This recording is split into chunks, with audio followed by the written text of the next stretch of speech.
Wang Duyu later took his team for training. There he met Mr. Yin and Mr. Lai, after which they all had lunch together. During the launch, a person among his team gave compliments on the food they were eating, stating how expensive the foods were. But Mr. Lai made a statement, insinuating that it's not the food that is expensive, but rather the person you eat with. Wang Duyu hears this, and thought of a weird idea, to spend his money quickly.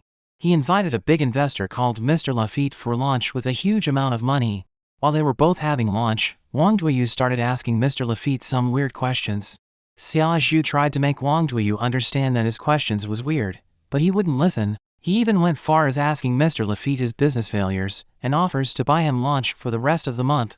This made Mr. Lafitte angry, so he left. Xiao Zhu also became angry, because if Wang Duyu had listened to her, the whole thing wouldn't have been in total mess. She is seen sadly walking in the street, when Wang Duyu drives to her, trying to start up a conversation.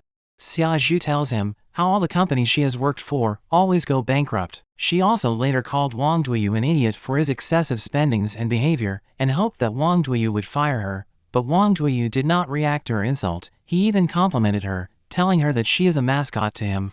Later on at the next conference meeting, Xiao Zhu apologized to Wang Duyu for being rude. Wang Duyu was also informed that somehow, most of his investment had made huge profit, as there was no loss at all. This made him very angry. He asked them all to leave, and started throwing papers in anger. The next day, Chang Zhuang introduced a guy to Wang Duyu, whom he claimed was an expert in supervising business. Wang Duyu agrees to let him work with Chang Zhuang, because he was intrigued by his look, as he thought that the guy would not be a good business supervisor. Chang Zhuang also suggested that they should all celebrate with some fireworks. Wang Duyu hears this, and thought of an idea.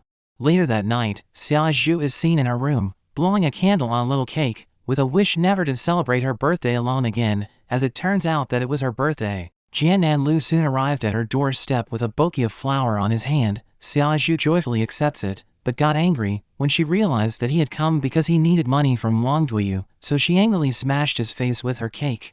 She soon go out to Wang Duyu to give account of his spendings, but he tells her to keep business aside, and displayed the fireworks to her, as he tells her that he had bought all the fireworks from the city. She asked Wang Duyu how he became aware about her birthday. Wang Duyu actually had no idea, but he plays along anyway, so he sang her a birthday song. This made her become emotional, but she soon stopped him, as she asked if Wang Duyu was interested in her. Wang Duyu literally confirms it, but she tells him that she would rather take him as an uncle and thanked him for the fireworks.